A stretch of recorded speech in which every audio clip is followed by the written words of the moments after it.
shockwave going. Yeah, you wanted to get greedy tonight and get the win. But they will not get the win. Udoka and Steve Kerr, handshake and hugs. And the Rockets will pick up another win. As they are really impressive what they've been able to accomplish this year with this young squad coming together. They're well coached. They're tremendously athletic. They're disciplined. Yeah, Rockets just find ways to keep on winning. They win this one 106-96 over the Golden State Warriors. Welcome in. It's Warriors wrap-up here on 95.7 The Game. Mark Randy with you live from Splash at Thrive City, right outside of Chase Center. If you're in the area, leave in Chase Center. Stop by, say what's up, grab yourself something to eat or drink before you head home for the night. But this was a rough Warriors loss. Again, the final score 106-96. The Rockets, they won a slugfest. This game got dirty. It got scrappy. It got ugly, and the Rockets are incredibly comfortable playing that style of basketball, and they use that to win this game, again, 106-96. The Warriors actually started all right. It was a 6-0 Houston beginning. Then the Warriors went on a 22-7 run. They built an 8-point lead at one point. They had a 6-point lead going into the second quarter, and then things kind of turned early in the second. There was some pushing and some shoving. There was Draymond Green versus Alperen Sengun. He ultimately got called for a technical because he committed a foul before a ball was inbounded. There was a lot of screaming by Draymond in Sengun's face, in the face of an official. Chase Center was... there was a weird energy to Chase Center. It felt like a playoff game from the beginning, but then once this thing got heated, it felt like Chase Center was on their feet for the entire second quarter and then early in the third quarter as well. And then there was all the madness of the Draymond offensive foul that was called an offensive foul, that upon review was turned into a flagrant one, which didn't make any sense to me. I don't know how that's a flagrant one. And Sengun was in the restricted area, and he was moving, so I don't know how it's an offensive foul, whatever. It just was a weird, off-balance game, and this is a Houston team, despite being young and despite having essentially no meaningful postseason experience. They have some players on their team who have been to the playoffs. Dillon Brooks with Memphis has been to multiple playoffs.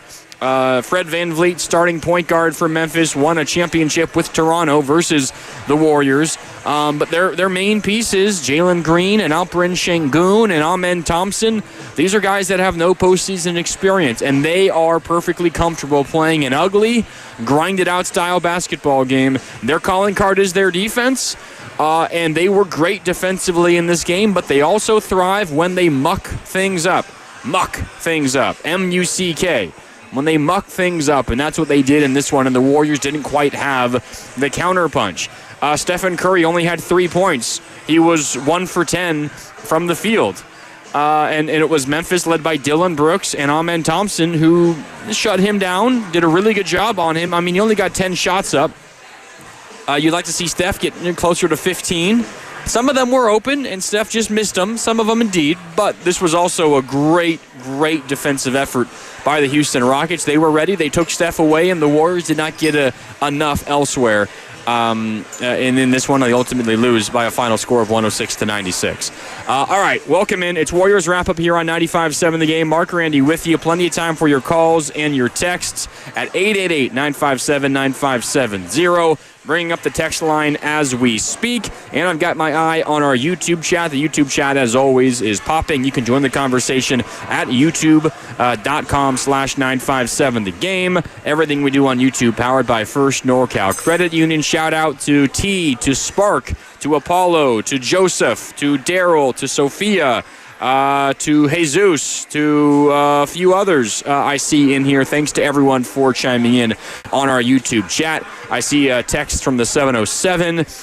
Who else we got here? From the 541, from the 408 to the 831, 818. Appreciate all you for tuning in already here on Warriors Wrap-Up. Okay, so Warriors lose. They miss a golden opportunity because given what happened around the rest of the West today, if the Warriors had won, they'd be sitting in the 4 seed right now. Houston won. Of course, they beat the Warriors. Denver lost versus Indiana. Nikola Jokic was amazing once again, had another triple-double, but Denver loses that game to the Pacers. So the Rockets are now 47-32. If the Warriors had won, they would have been 47-31 and would have been a half game ahead of the Denver Nuggets for the 4 seed in the Western Conference. But the Warriors lose, and they're now essentially in a 4-way tie, 5-8. Because the Warriors lost, Denver is still in 4 despite their loss. The Warriors lose, and they're officially in 6th right now once all the tiebreaker things get figured out. So 5, 6, 7, and 8 right now have identical records in the Western Conference at 46-32. The Clippers win that tiebreaker right now. They win a 4-way tiebreaker featuring themselves, the Clippers, the Warriors, the T-Wolves, and the Grizzlies. Those 4 teams are all 46-32. The Clippers win a 4-way tiebreaker. The Warriors finish second in that 4-way tiebreaker, which means the Warriors are the 6th. The T-Wolves finish 3rd, and the Grizzlies finish 4th. So if the season were to end with a 4-way tiebreaker between the Clippers, the Warriors, the T-Wolves, and the Grizzlies, it would be in an order: Clippers, Warriors, T-Wolves, Grizzlies, and it's most likely that tiebreaker would happen seeds 5 through 8. So if that does happen, the Warriors would still avoid the play-in tournament there. You might wonder, well, what about Denver? Because Denver also has 32 losses. They've just played one more game and have one more win. They're a half game ahead of that group of 4, the Clippers, the Warriors, the T-Wolves, and the Grizzlies. If you add Denver into this tie-breaking scenario, let's just think for a second that it's a 5-way tiebreaker. That would be a tiebreaker from seed 4 through seed 8. The Warriors would finish 3rd in that tie-breaking scenario. It would be won by Minnesota, oddly enough, because Minnesota has dominated Denver to a 4-0 standing so far this year. Minnesota would be the 4. Then it would be the Clippers as the 5, the Warriors as the 6, Denver as the 7, and Memphis as the 8. That's in the event of a 5-way tie. Now, there's also all these different permutations of a 4-way tie. Maybe it features Denver and doesn't feature the Clippers, or it features Denver and not Minnesota. There's a number of different ways that this can play out. And there's too many possible permutations to, in a timely and straightforward manner, give you all of them.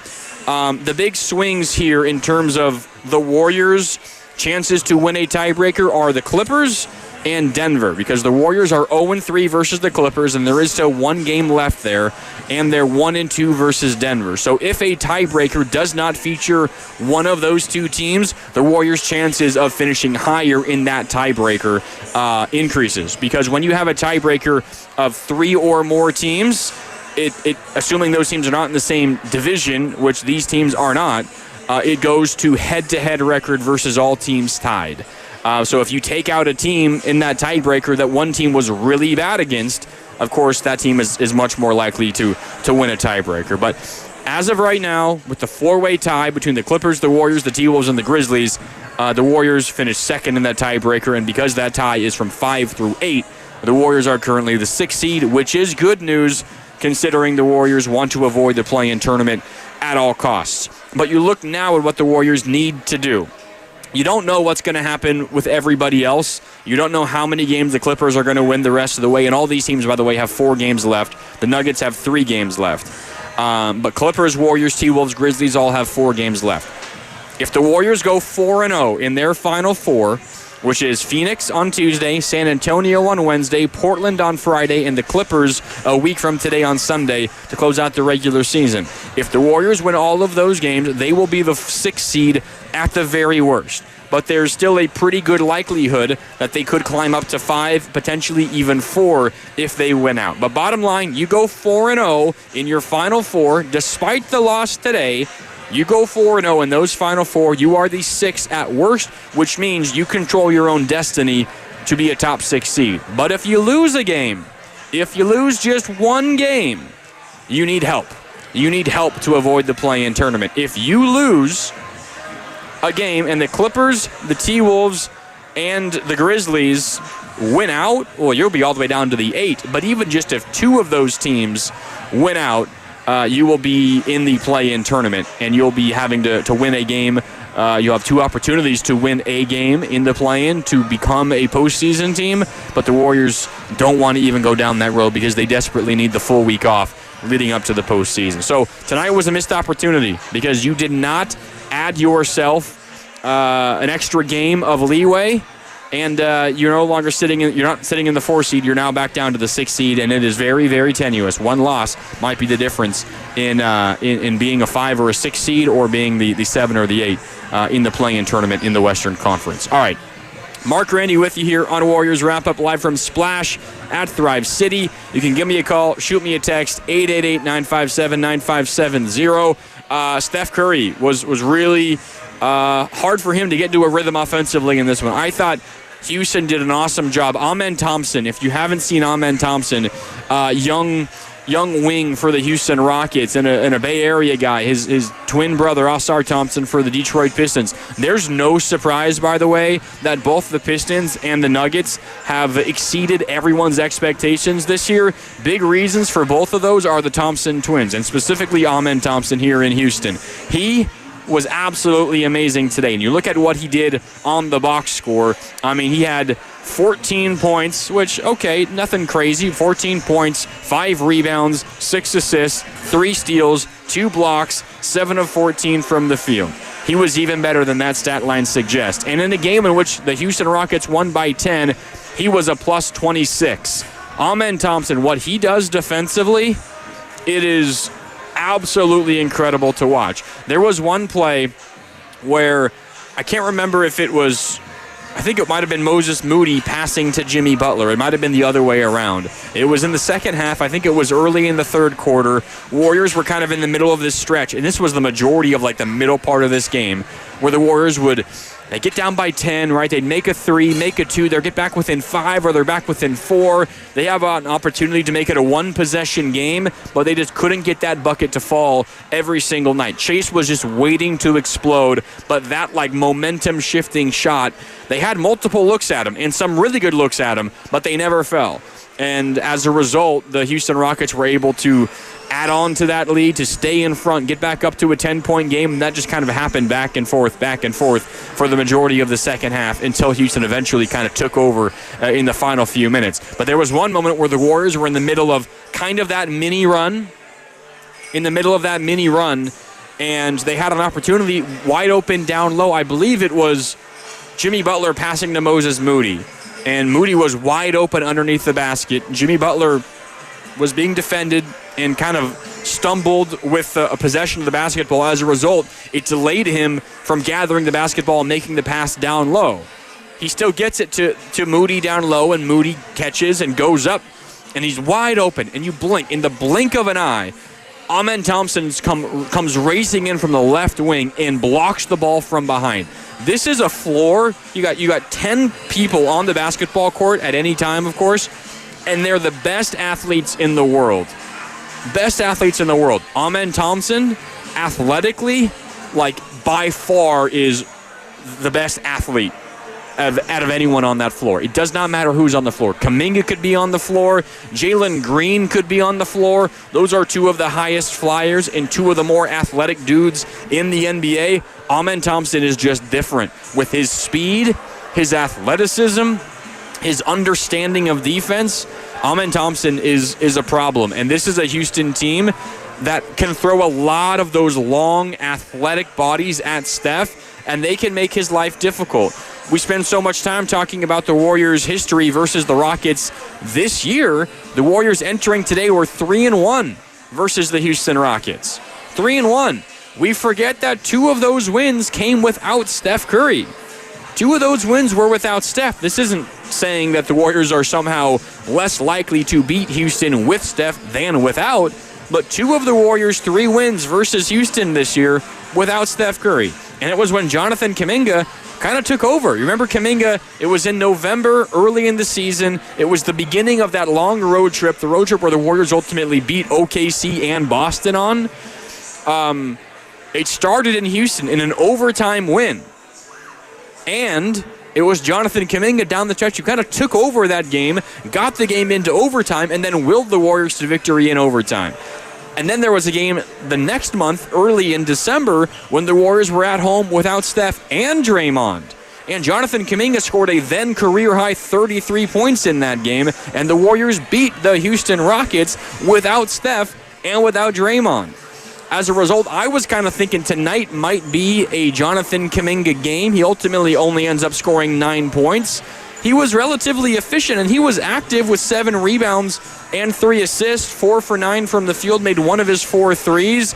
But the big number for Kaminga in this one, and it's the one that got him pulled from this game in the first half, and a reason why he did not play even 20 minutes tonight, he had 3 turnovers, and really you can make it more like 4, because there was one that was considered a block, not a turnover. It was a block by the defense, not a turnover, but really it was a turnover. It was an ill-advised decision. Got the ball easily blocked. He had nowhere to go. Rejected, turns into a fast break the other way. He followed that up with a terrible pass that was picked off by Jaylen Green around half court, turned into a pick 6, an easy bucket the other way. He immediately got yanked after that, and Steve Kerr was hesitant to go back to him. His game, for the most part, he was relatively efficient, but you just can't have those turnovers. He committed too many turnovers in this one, and as a result, Steve Kerr went away from him a little bit. I don't necessarily blame Steve Kerr, but I also think in a game like this, when Houston is coming at you with athletic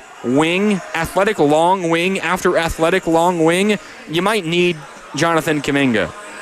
But if you're Kaminga, you just can't be making those kind of silly turnovers. There were a couple of really, really head-scratching ones. The Warriors as a team, this is not just a Kaminga problem, by the way. I don't want it to seem like this. I'm saying this is a Kaminga-only problem. The Warriors as a team committed 20 turnovers. 20 turnovers for the Warriors. Steph committed 4. Podziemski committed 4. Draymond committed 4. A lot of turnovers for those 3. Now, those 3 all have the ball in their hands. They all played more minutes, and they all have the ball in their hands a lot more than Kaminga did. But this was a team-wide issue tonight. There's no doubt about it. The Warriors are not going to win many games, especially against a stingy defense like Houston when they commit 20 turnovers. We talked a little bit last game on Friday when the Warriors beat the Nuggets. They absolutely dominated the possession battle, right? They just got more shots on goal than the opponent. Not the case tonight, because you committed 20 turnovers. You got 4 fewer shots up. And when you're doing that against a good defense, it's a recipe for disaster. Because the Warriors, it's very similar, in fact, to Friday. The Warriors shot worse than their opponent did. The Rockets shot 48%. The Warriors shot 41.5%. Very similar numbers to Denver and the Warriors on Friday. But do you know the difference? The difference was the Rockets got more shots up. So you shoot at a higher percentage and you shoot more shots, you're going to win that basketball game. The Warriors on Friday shot a worse percentage than Denver, but got I think it was 16 more shots up than Denver in that one. When you win the possession battle, you can be worse from the field efficiency-wise and still win. Tonight, the Warriors were worse in both ways, and you can't do that against a really good defense. You can still maybe shoot close to 40% from the field and win as long as you win the possession battle, and the Warriors did not win the possession battle here. The Warriors were decent on the glass because the other half of the possession battle is not allowing second chances for the opponents and getting second chances yourselves. Both teams had 15 offensive rebounds. Houston was a slight bit more efficient turning those second chances into points. 17 second chance points for Houston and 15 for the Warriors. That wasn't a gigantic deal, but part of some of the Houston run, especially the one that ended the game in the fourth quarter, they were benefited by a lot of offensive rebounds down the stretch. So put all that together, the Draymond foul trouble, he had 4 fouls like a minute into the third quarter. He picked up his 5th a couple of minutes after that, did not play the entire rest of the third, played the whole 4th, never picked up his 6th, but that changed the game. That really changed the game, and the Warriors could never recover. Final score 106-96, and the Rockets knock off the Warriors inside of Chase Center. Houston, man, I talked about it on pregame on Warriors Live. You don't know exactly what Houston is playing for. They're not officially locked into the 3 seed, but they're going to be the 3 seed. It almost does not matter what happens in their games and in the Lakers games, who are now officially the 3. Pardon me, Houston's the 2. The Lakers are the 3. Houston is going to be the 2 seed. But they clearly came into this game maybe not invested in standings necessarily and trying to improve or hold on to their spot in the 2, because I think that's already going to happen. But they came into this game really caring about the result because they know the Warriors have their number, at least have had their number in the past. And you could tell these two teams do not like each other. In a postseason series between these two, oh man, it would be a slugfest. All right, we got to take a break. It's Warriors wrap-up here on 95.7 The Game. Mark Randy with you live from Splash at Thrive City. We got plenty of time for your calls and your texts and your comments on our YouTube chat. I will dive into those during this commercial break. Plus, we will hear from Steve Kerr when we return. Warriors lose. Their 5-game losing streak snapped 106-96 versus Houston today. And they missed an opportunity to climb up to the 4 seed in the Western Conference. A win today, they would be the 4 seed as we all go to bed tonight. Instead, they're in the 6th spot in a 4-way tie, 5 through 8 in the Western Conference. Okay, time for a break. Back with more. It's Mark Randy live from Splash on Warriors Wrap-Up right here on 95.7 The Game. Looking for lifelong financial guidance? Look no further than Pettinelli Financial Partners, your dedicated.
with one, point two from way out there. Now back to Warriors Wrap Up on 95.7 The Game. Welcome back. Yeah, that was Steph's only made field goal of the night. How weird is that, considering what Steph had been doing of late? Steph only one made field goal, and it was like a 36-footer just before the halftime buzzer.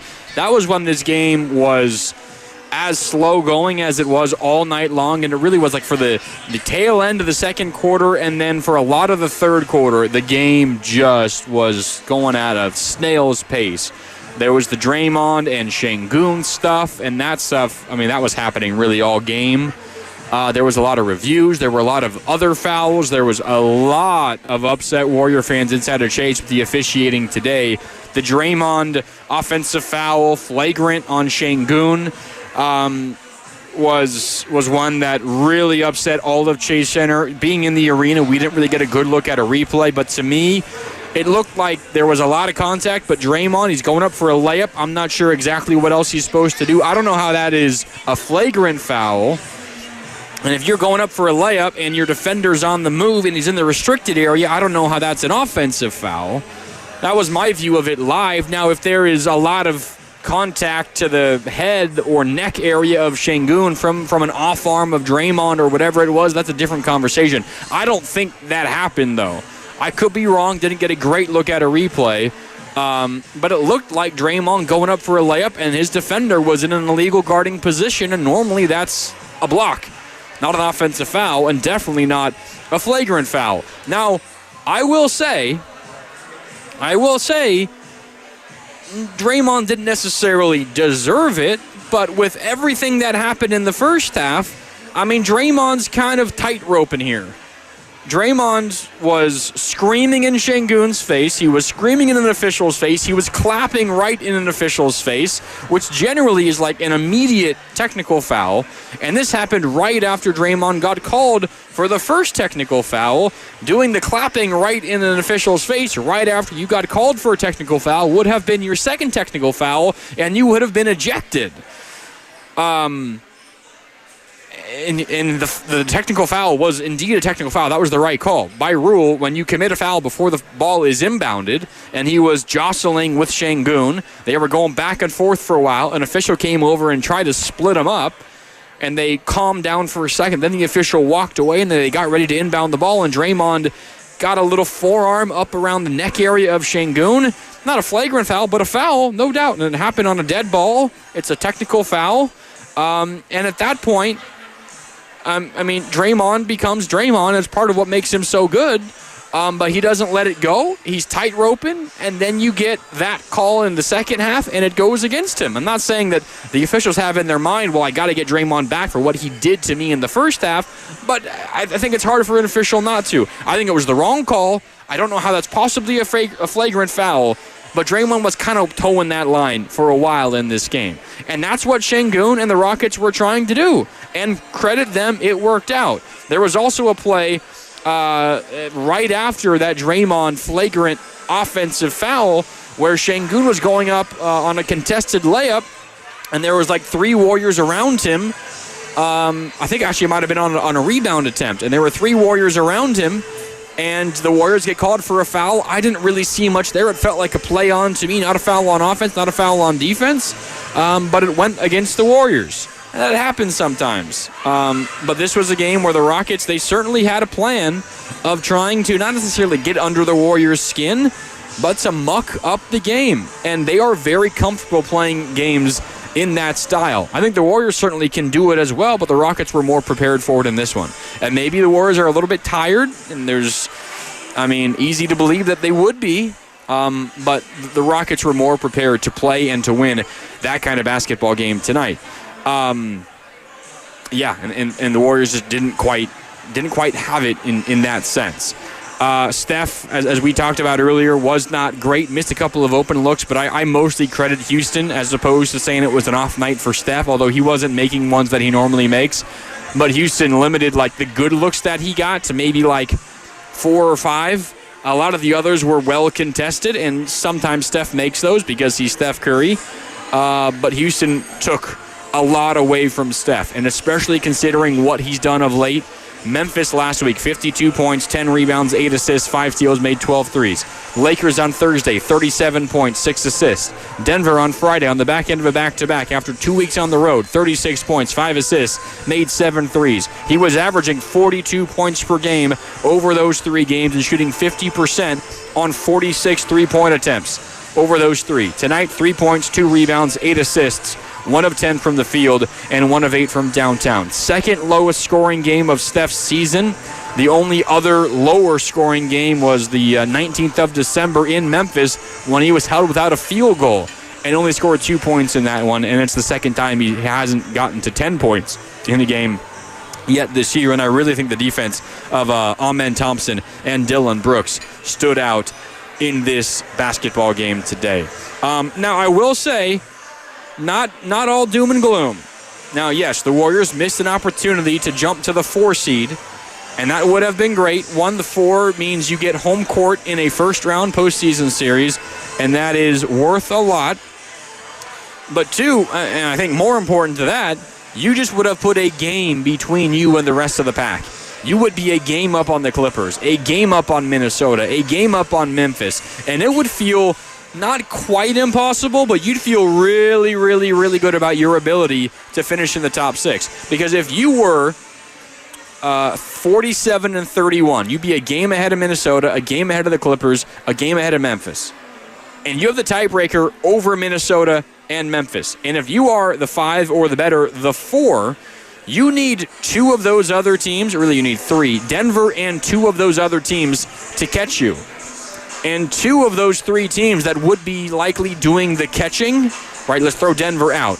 2 of the Clippers, T-Wolves, and Grizzlies that would need to catch you in order for you to fall out of the top 6 and avoid the play-in are teams you have the tiebreaker over. So if you were a game better than Minnesota or Memphis right now, you would have to be 2 games worse than them over your Final 4. That means they would have to win out and you would have to go 2-2 just for them to finish above you. Tonight was a huge missed opportunity, not necessarily because it means top 4, although that's great, but because a win tonight not quite would have locked it up, but it would have made top 6 feel really, really, really good. But now you're right back in the middle of a 4-way tie, 5, 6, 7, and 8.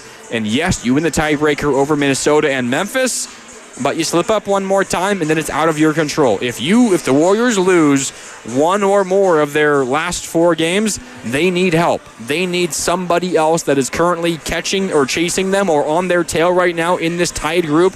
They need that team, one of those teams at least, to lose if they lose in order for them to avoid the play-in tournament. It's possible, but tonight was a missed opportunity. However, I will say, for the Warriors in this one, this not necessarily playing with house money, but considering the stretch, this 4-game stretch the Warriors just wrapped up tonight in Memphis, in LA, home to Denver, and home to Houston. At the time of playing them, the 5 seed in the West, the 4 seed in the West, the 3 seed in the West, and the 2 seed in the West. If you would have told me the Warriors would be 3-1 in those 4, I would have taken that in a heartbeat. And to make it even better, if you would have told me, if you would have said that you could choose which 3 teams you beat and which team you lose to, I would have chosen it to play out exactly the way it played out. You're not catching Houston in the West, so lose to Houston, that's fine. But beat the Lakers, beat the Nuggets, and beat the T-Wolves. Because those are the teams that you, 1, have an opportunity to catch, and 2, that are chasing you now in the Memphis Grizzlies. So if 3-1 in this 4-game stretch, I would have taken it, and this is exactly how I would have wanted it to play out. If I'm a Warrior fan and you told me you were going 3-1 over the stretch, I would have said, okay, beat Memphis, beat LA, beat Denver, lose to Houston. Now, of course, 4-0 is better. And once you get to 3-0, 3-1 feels like a failure, but 3-1 over this 4-game stretch, that was a birdie. That was a birdie for the Warriors. Now, 4-0 would have been a double birdie, but they didn't par it, and they didn't bogey it. This was a birdie for the Warriors. 3-1 in these 4 games. Now you have 3 much easier basketball games, then a challenge a week from today to close the regular season at home versus the Clippers, who have beaten you all 3 times this year. Today was frustrating. There's no doubt. But this 4-game stretch is a success for the Warriors at 3-1. I did see, we're going to hear from Steve Kerr. Actually, you know what? Let's hear from Steve Kerr now. I want to talk about Jimmy Butler a little bit. I'm seeing a lot of Butler on our YouTube chat right now. Some of it as well on our text line at 888-957-9570. Jimmy Butler tonight felt like the Warriors could have used a little bit more from him given what happened to Steph Curry. 3 points, 1 of 10 from the field. I'll address that in a little bit. But first, let's hear from Warriors head coach Steve Kerr. All right. It's Warriors wrap-up on 95.7 The Game. Mark Randy with you live from Splash. Here is the Warriors head coach, Steve Kerr, post-game tonight.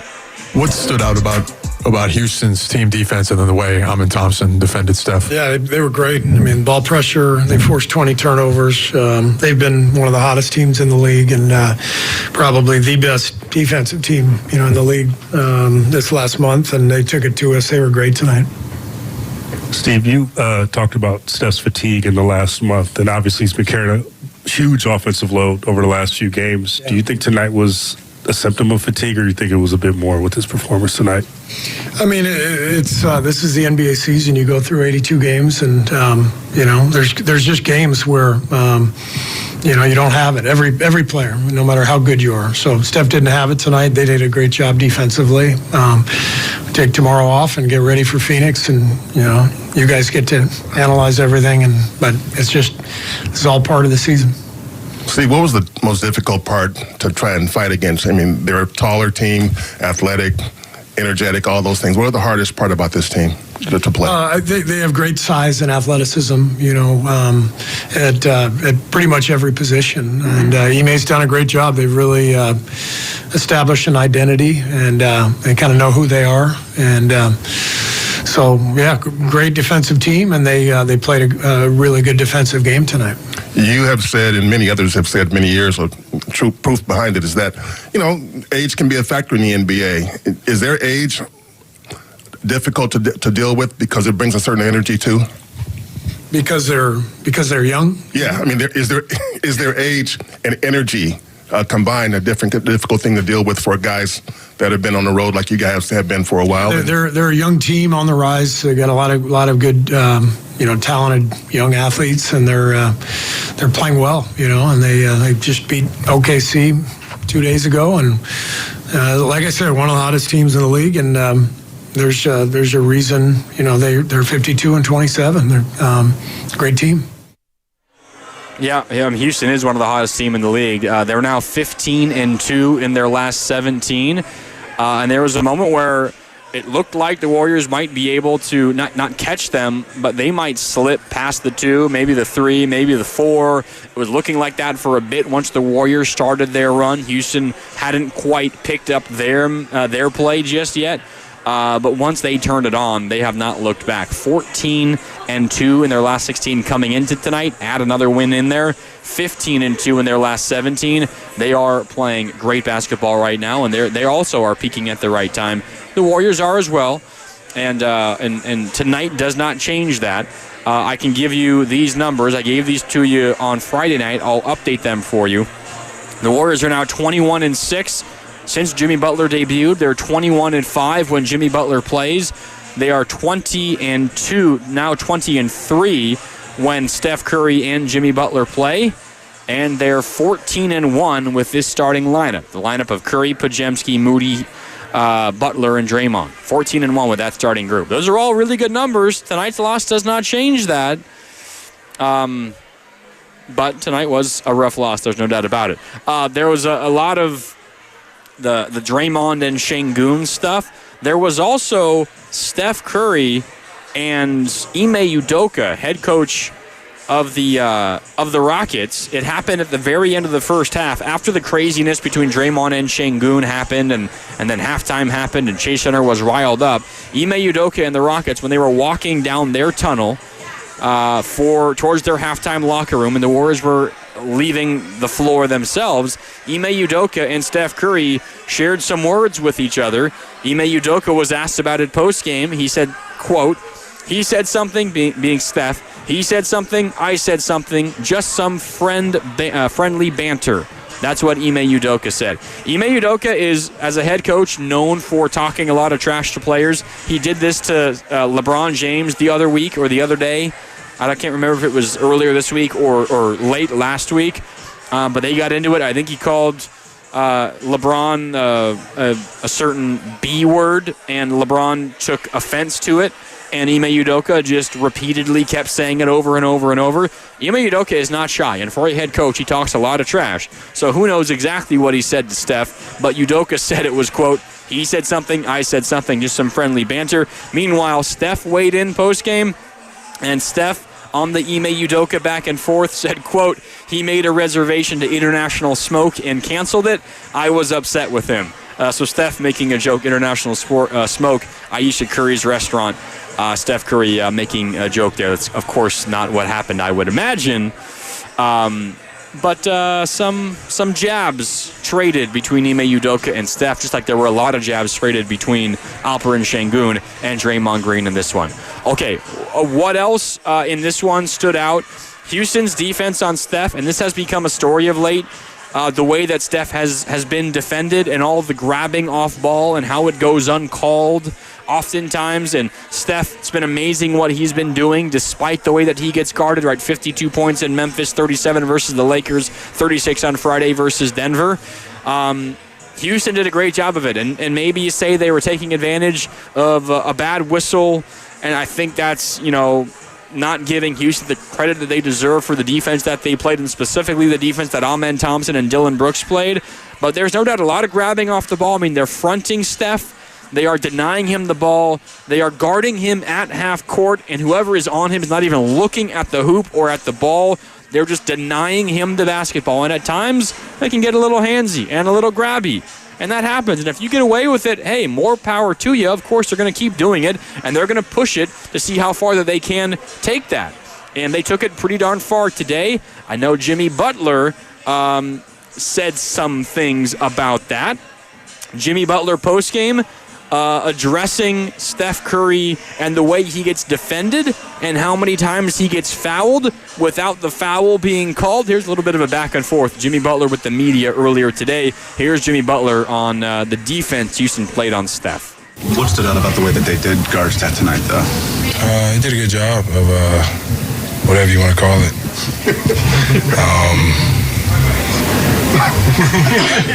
What do you call it? I don't even know. I've never seen an individual get fouled more than he gets fouled. That's, to me, I think that's it's astounding. But it's crazy to say, but he's used to it. It's been happening to him his whole career, and he's found a way through it, around it, under it, whatever you want to call it. So it's tough. The fouling, you mean not just tonight, you mean since you've been here? I mean, yeah, I've seen it since I've been here, but I don't know how many years he got. What he got, 16? I'm pretty sure it's been happening for 16 straight years. I get to see it, and it really angers me that he's on my team and he gets hacked like that. Okay. Jimmy Butler, I think he's going to endear himself to some Warrior fans there. But I have been seeing a lot on both YouTube and on our text line at 888-957-9570. Jimmy Butler needed to do a little bit more tonight. Jimmy Butler in this one, 13 points, 4 for 7 from the field. He made his only 3-point attempt, 5 rebounds, 3 assists, committed a turnover, had a couple of steals and a block. It's not really Jimmy Butler's style, at least it hasn't been yet as a Warrior, to just take over offensively and will the Warriors with like 30 points. But tonight would have been the time to do it. I think we will still see an uptick for Jimmy Butler once the postseason comes around, but something that Steve Kerr said pregame today is all of these games are playoff games. Now, for a veteran like Jimmy who's been through countless postseason battles, you might not be able to actually convince yourself that this is a playoff game because it's technically not a playoff game. But I still do think we will see another uptick. But tonight, Jimmy Butler, the Warriors could have used a lot more from him offensively. Only 7 shot attempts in about 33 minutes today. And when Steph is entirely taken out of the game, Steph only had 3 points and 3 shot attempts in the first half. 3 shot attempts. That means there's so many possessions where Steph isn't getting a look up. Ideally, you want more of those possessions to end with someone like Jimmy Butler taking shots. Because a night like tonight, when Draymond is not much of a scorer, only 2 points, when Moody doesn't have his shot working, 1 for 7 from the field, and when Buddy Hield is, actually pretty efficient, but he's getting a lot of shots up, you would like a little bit more of that offensive responsibility to fall onto the shoulders of Jimmy Butler. And it's just not quite Jimmy Butler's game. I think an issue the Warriors have, and maybe this gets back to the Kaminga conversation, because I think Kaminga does something that very few other Warriors do. The issue that Jimmy has, the issue that this Warriors roster has, is so many players on this team drive with the intention of passing. Jimmy Butler drives to pass. Brandon Pajemski drives to pass. Steph often drives to finish, but it's difficult, tough finishes, and he's really good at it, but it's not an easy thing. And if, you just got a big guy in the paint, he will sometimes not try it, and he'll drive with the intention of kicking. And it's one thing when you're driving and kicking to an open, good three-point shooter, but if you're driving and kicking to Draymond 3 or a Moody 3 and Moody doesn't have it going, then what good is that really doing? And what Kaminga brings that no one else on the Warriors brings is someone who drives with the intention to finish. And sometimes Kaminga drives with the intention to finish, so much so that it might actually be a detriment. I think he maybe drives and looks to finish too often. There's a happy medium where he can still drive and look to finish, but if it's not there, he doesn't need to force it and he can pass. But Kaminga, I think, is still very valuable to this Warrior team because he's a guy who can drive and look to finish. And on a night like tonight, when you got a lot of your key shooters just not hitting your threes, right? The Warriors were 16 for 43 from deep. Not terrible, 37%. You take out Buddy Hield, 6 for 11. The rest of the Warriors were 10 for 32. Not good. And when that's the reality for the majority of your basketball team, you need easier points down low. The Rockets' points in the paint. What was the difference here? Yeah, 56 to 40, the difference in points in the paint.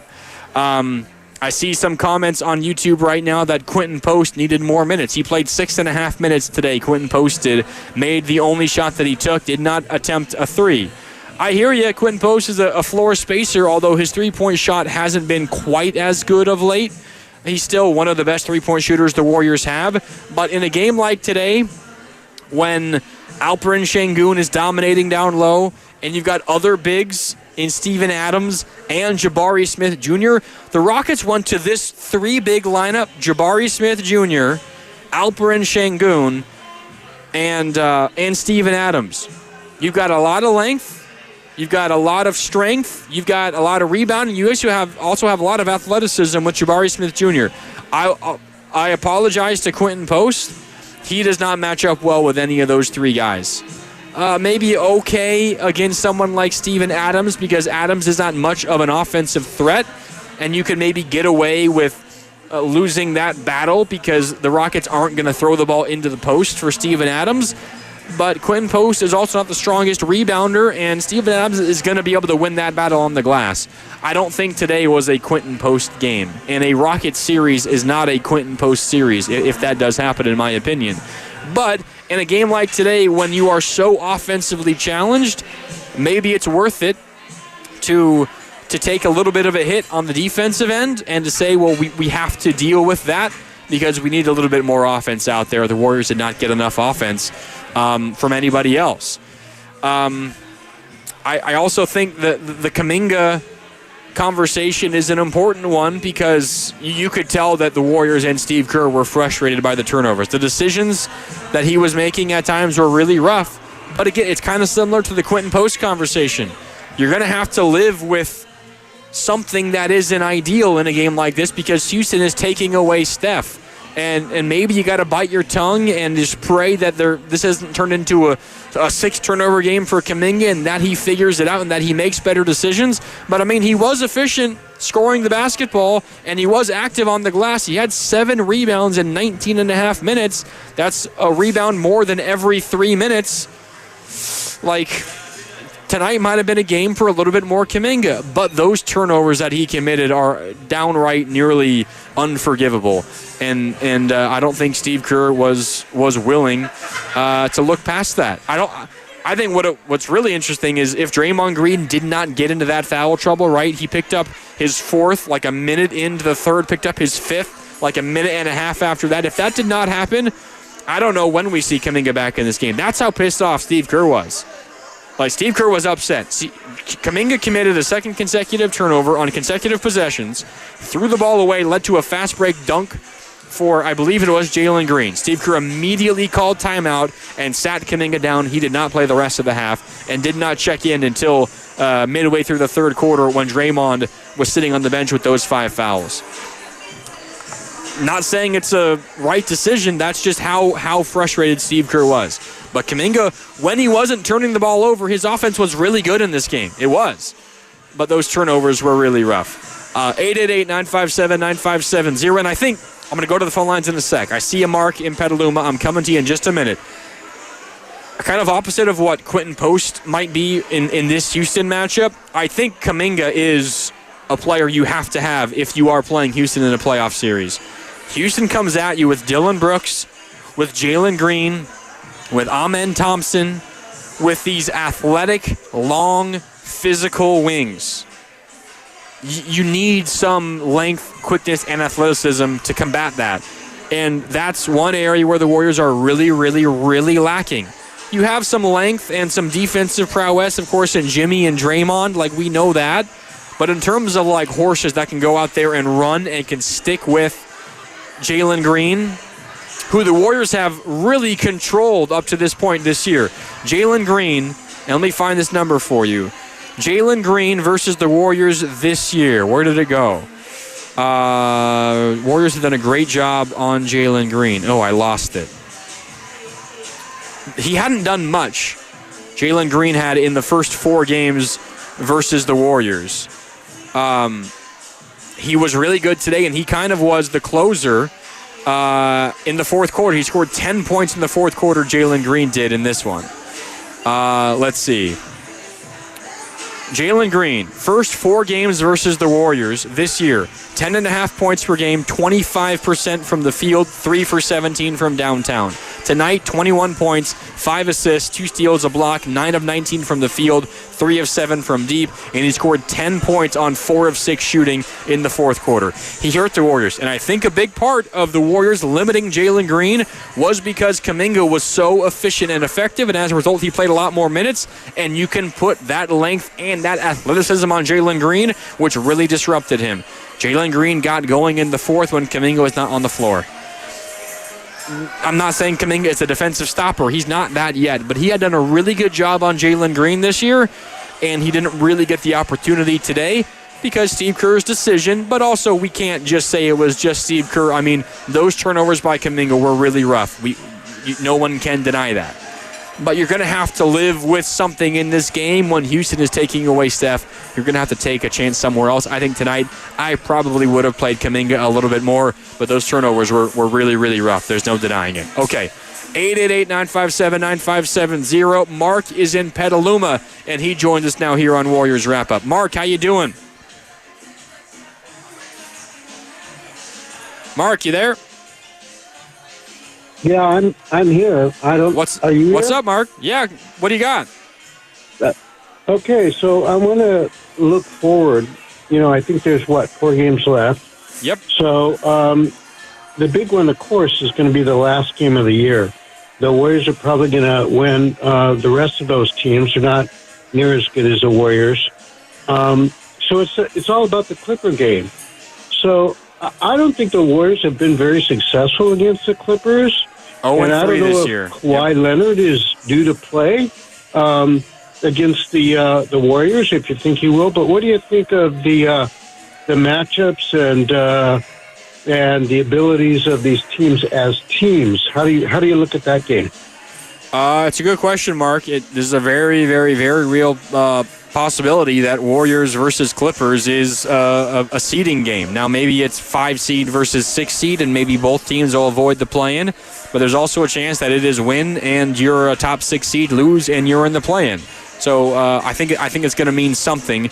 It's to be determined exactly how much it will mean, but I think it will mean something. The Clippers have had the Warriors number 3-0. 3-0 versus the Warriors so far this year. And I'll go back and look. I don't know how many of those 3 games Kawhi played in versus the Warriors this year. I will find that for you here in just a second.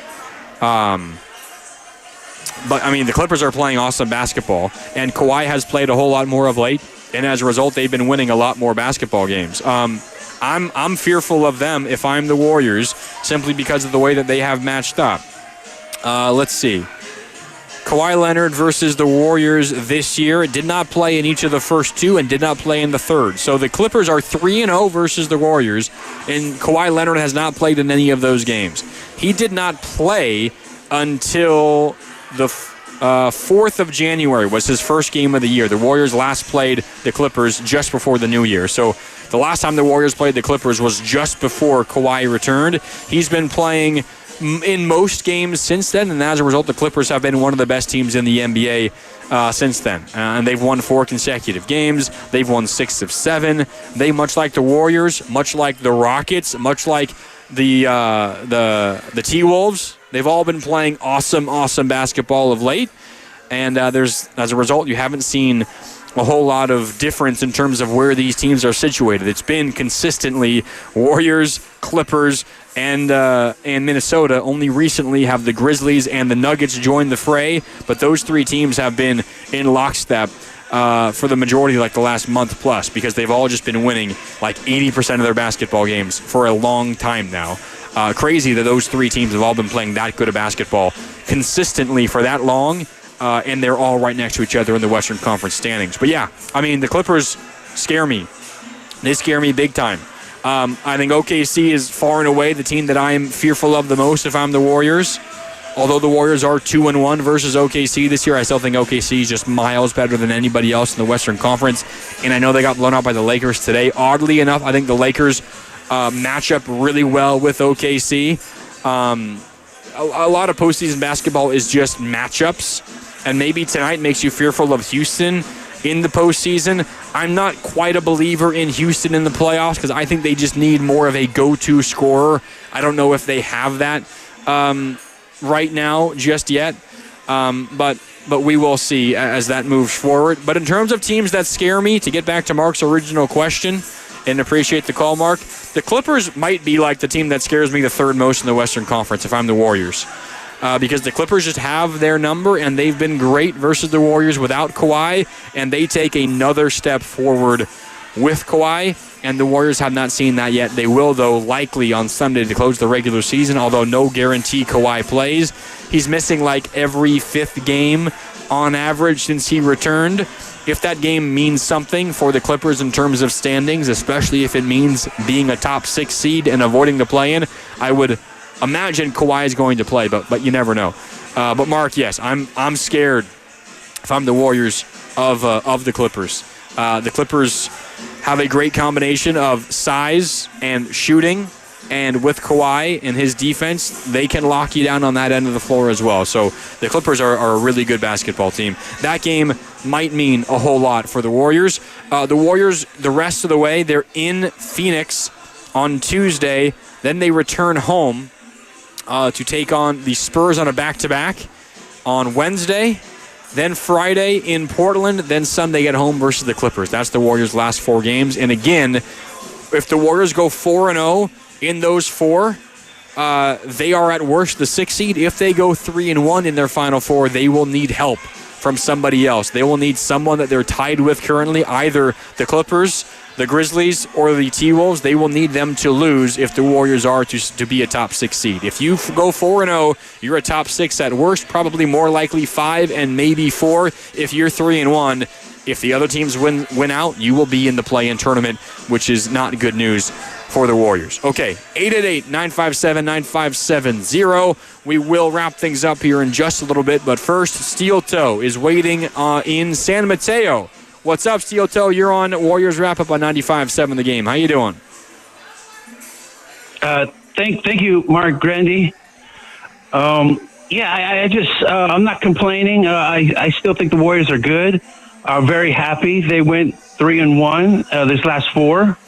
But I just kind of noticed with this game, because Houston had very good defense, and they couldn't score in the paint because Kaminga and Jimmy Butler are shorter than 7 feet. That's why they couldn't score in the paint. And I was wondering if the Warriors have another three-point center, another Quinton Post.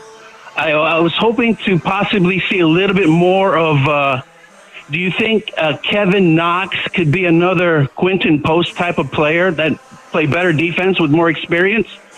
Thank you. Yeah, appreciate the call, Steel Toe. Well, Kevin Knox is an interesting player, but he's definitely not a center. In terms of like shooting bigs that the Warriors have, it's Quinton Post, and that's it. Kevin Knox is a wing, and he was, a top 10 draft pick back in the day. Never really panned out in the NBA. Had been dominating the G League for the Warriors with the Santa Cruz Warriors earlier this year, and eventually, after the Jimmy Butler trade and the Warriors had to fill roster spots, got added to the big league club. And when he's played in garbage time or when there's been injuries, he's been all right. At a couple of moments has been pretty decent, but he's not a player the Warriors are going to turn to at this stage of the season. He is like break glass in case of emergency. If a bunch of things go wrong and you're missing like 4 players to injury, Kevin Knox will play, and then only other time you'll see him is in garbage time. I think he got in garbage time at the very tail end of this basketball game today. He played the final minute 42 once this game was decided. But no, there's no other shooting big. It's Quinton Post. And the issue with Quinton Post, no fault of his own, it's just who he is as a player, is you got to play two sides. And in a game like today, when Şengün is dominating the glass and Steven Adams has the ability to do that and Jabari Smith is too quick and athletic, the Warriors have to play a game where it's, is he giving us enough offensively to outweigh what he's doing defensively? And tonight, the decision that Steve Kerr made was no. He only played 6 minutes and 37 seconds. He made his only shot, but the Warriors were getting dominated in the paint, and as a result, Steve Kerr decided this was not a Quinton Post game. Because of Kaminga's turnovers, he decided this was not a Jonathan Kaminga game. And the Warriors went with Buddy Hield. They went with Gary Payton II. They went with Kavon Looney, although it was Looney partially because of Draymond's foul trouble. And they went with, of course, a lot of Pods and a lot of Curry and a lot of Jimmy Butler. And they didn't go with as much Moses Moody because his shot was not falling either tonight. So the decisions that Steve Kerr made today in terms of rotations were less Moody, less Kaminga, less Post, more Hield, more Payton, and more Looney. I get the Looney part because of Draymond's injuries. I get the GP2 part because GP2 was actually one of your few scorers. He made 2 threes. He scored 16 points. He was 7 of 14 from the field. I also get the Hield decision because Hield was 7 for 14 and made 6 of his 11 threes.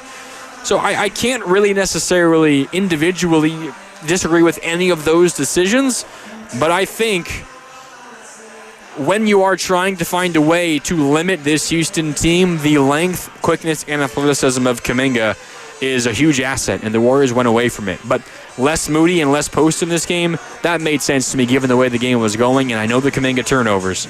They were bad, but you're going to have to live with some of them. And the issue with Kaminga, at times, and it's unfortunate, it's the reality of the Warriors situation and of Kaminga's situation, Kaminga hasn't been afforded the ability to play through mistakes since he returned from injury. He was doing that pre-injury because the Warriors did not have Jimmy Butler. They were not like, win and you're the 5, lose and you're going to be the 8 seed. They were like, we're the 10 seed and we're just trying to do our best to win basketball games. And right now, without Jimmy Butler and with an inconsistent Wiggins, Jonathan Kaminga is one of our best opportunities to try to win basketball games. So, JK, you're getting 30 minutes. You might turn the ball over 6 times, but you know what? You are going to play through those turnovers. Since he's come back, the Warriors need him a little less because of Jimmy Butler, and they have a whole lot more on the line. A whole lot more on the line. Lose like tonight, and you go from being the 4 seed with a win to tied with the team that's currently in 8th. Now, by tiebreaker, you are 6th, but you're tied. You have the same record as the team in 8th place. Like, that is a gigantic swing. And if you commit a couple of turnovers in a situation like that, Steve Kerr is going to yank you, and that's just the reality of the situation. But it's also not necessarily ideal for Kaminga because the more that you don't let him play through those mistakes, then the more difficult it's going to be for him to get into that rhythm throughout the course of the rest of the regular season and in the postseason. I thought tonight the Warriors could have used a little bit more from Jonathan Kaminga. Okay, Warriors wrap up here on 95.7 The Game. Mark Randy with you. Let's get to Crashing the Boards, which is brought to you by Chilton Auto Body, the Bay Area leader in collision repair. For the Warriors in this one, let's go to Kavon Looney. Kavon Looney in 22 minutes off the bench had 11 rebounds to lead the way for the Warriors. He was good when called upon. He probably was not expecting 22 minutes, but once Draymond Green got his fifth foul early in the third, he had to play the entire rest of the third quarter. He did a good job in Draymond's stead. 11 rebounds for Kavon Looney. He gets the honor of crashing the boards, which is brought to you by Chilton Auto Body, the Bay Area leader in collision repair. Let's take a look at the standings after what happened today around the Western Conference. Today in the West, the Lakers beat the Thunder 126-99, a dominant win for the Lakers. Who knows exactly what the Thunder are playing for? They got the 1 seed locked up. The only thing that's still in question is, are they going to have home court in a finals matchup versus Cleveland? Are they going to have the best record in the NBA? That answer is very, very, very likely yes. So who knows exactly what OKC felt that they were playing for today. But regardless, a nice win for the Lakers. They had to have it, 126-99. And the Pacers beat the Nuggets 125-120. So as a result, the Western standings look like this. OKC clear number 1. Houston not quite official, but a pretty clear number 2. The Lakers are the 3 seed at 48-30. 1.5 behind them are the Nuggets, who are the 4. A half game behind the Nuggets from 5, 6, 7, 8. 4 teams with an identical 46-32 record. The Clippers, by the tiebreaker, are the 5. Then the Warriors, the 6. The T-Wolves, the 7. And the Grizzlies, the 8. 4 teams from 5 through 8 tied at 46-32. And then the team at 4, the Nuggets, just have one more win by virtue of one extra game played. They only have 3 games left. The Warriors and everybody else, the Clippers, the T-Wolves, and the Grizzlies, all have 4 games left. Okay, Western Conference got a whole lot more interesting. If the Warriors had won today, they would have been the 4 seed as we speak, but they lost. They're now the 6. They still control their own destiny in terms of being a top 6 seed. If they win out, if they go 4-0, wins over Phoenix, over San Antonio on a back-to-back, over Portland, and over the Clippers. If they do that, they are a 6 seed at worst. In fact, if they do that, they'll be a 5 seed at worst, because that would mean a win over the Clippers, and they would leapfrog the Clippers even if the Clippers were to win the rest of their games. So 4-0, and the Warriors are the 5 seed at worst. 3-1, and you're going to need help from somebody else. You're going to need the Clippers, the T-Wolves, or the Grizzlies to lose in order for you to avoid being a play-in team. If you go 3-1, you need help. You lose a game again, and you do not control your own destiny until somebody else loses as well. So for the Warriors, the task is simple. Win out, and you're the 5 seed at worst, and you very easily could still be the 4 seed if you do win out as well. So it's all still in front of the Warriors, but they lost the margin for error with the loss today. But still, over the course of the last 4 games, Warriors 3-1 versus 4 quality basketball teams. If I would have told you before this stretch that they would be 3-1, I guarantee you would have taken it. And that's what the Warriors have done. It just feels a little rough when that one loss in the group of 4 games comes at the end of that group of 4. But up next for the Warriors, they are in Phoenix on Tuesday, and Tuesday is going to be a really big day for the Warriors. There's really nothing meaningful happening around the West tomorrow for Golden State, but Tuesday, everybody but Denver that is right around the Warriors plays. The Warriors are in Phoenix. The Clippers are hosting the Spurs. The Lakers are in Oklahoma City. The T-Wolves are in Milwaukee, and Memphis is in Charlotte. Tuesday is going to be a huge day. Depending on what happens around the NBA on Tuesday, the picture 4 through 8 in the West is going to come into view one way or another. Everybody but Denver plays on Tuesday in terms of teams that are close to the Warriors. Let's just pretend we could go crazy here for a sec. I'm going to get out of here in just a minute. let's pretend that the Clippers, the Warriors, the T-Wolves, and the Grizzlies all win on Tuesday, which is possible. Again, Memphis is in Charlotte. You feel like that should be a win for Memphis. Minnesota's in Milwaukee. Dame is out. Milwaukee's still tough with Giannis, but you feel like Minnesota can win a game on the road. It will be tough, but they can win that game. We can forget about the Lakers for now. They're in OKC. The Clippers are hosting the Spurs. That should be a win for the Clippers. And the Warriors are in Phoenix without KD. That should be a win. Let's just assume Clippers, Warriors, T-Wolves, Grizzlies all win. That would mean Tuesday night we would have a 5-way tie for the 4 seed. The Nuggets, the Clippers, the Warriors, the T-Wolves, and the Grizzlies would all have a 47-32 record. If that happens, well, Mark, who wins a 5-way tiebreaker? I'm glad you asked.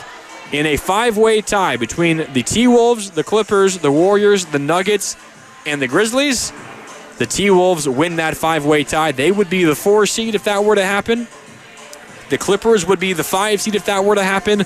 The Warriors would be the 6 seed if that were to happen. Now, there's slight changes that could still happen to this because Memphis and Denver still has one more head-to-head left, and the Clippers and the Warriors have one more head-to-head left.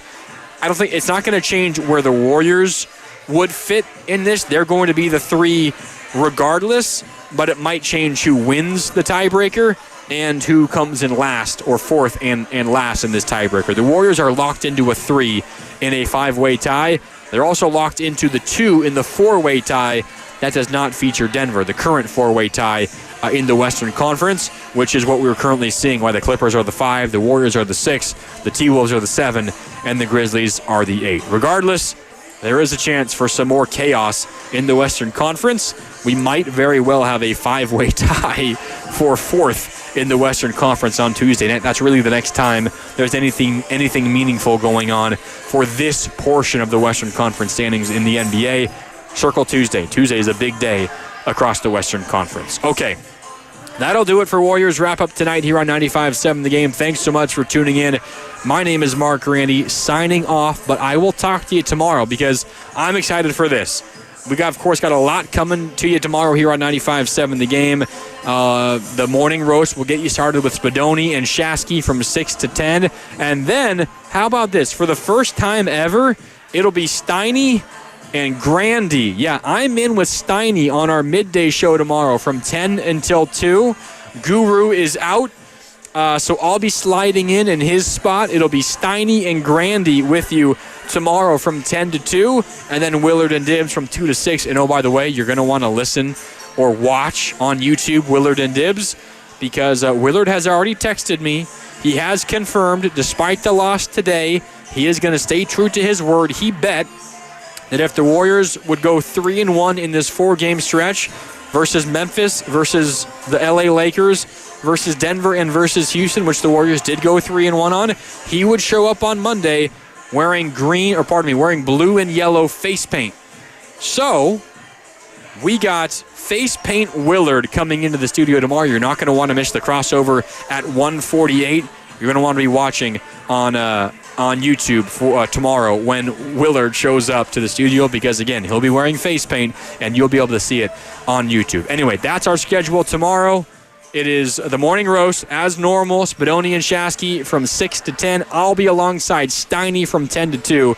And then at 2 to 6 with Willard and Dibs, with face paint Willard and Dibs, 2 to 6 tomorrow on 95.7 The Game. All right, I'll talk to you tomorrow. Thanks so much for tuning in. Thanks as well to everybody here at Splash for setting me up, getting me situated here inside of Splash at Thrive City, right outside of Chase Center on the west side of the arena. A great spot to take in a game, either a Warrior game, either at Chase or on the road. Any other game you could possibly dream of. Like, hey, tomorrow is a good spot to come to watch the national championship game, Houston versus Florida. They'll have it on a bunch of screens here at Splash. Splash, a great spot to take in a game, to grab something to eat and to drink. And it's always a pleasure being here for the Warriors wrap-up shows here on 95.7 The Game. And shout out to all of you listeners, you callers, you texters, you YouTubers. I'll talk to you tomorrow. Thanks for listening. The Dubs lose to the Rockets today. Again, one final time, the final score of 106 to 96. This is Mark Randy signing off. I'll talk to you tomorrow right here on 95.7 The Game. We all hear the radio ads about the IRS. They tell you to be afraid, to be scared, and they try to frighten you into calling. I'm not here to do that. Tax Relief Advocates is different. TRA is here to tell you that if you owe money to the IRS, whether it's $5,000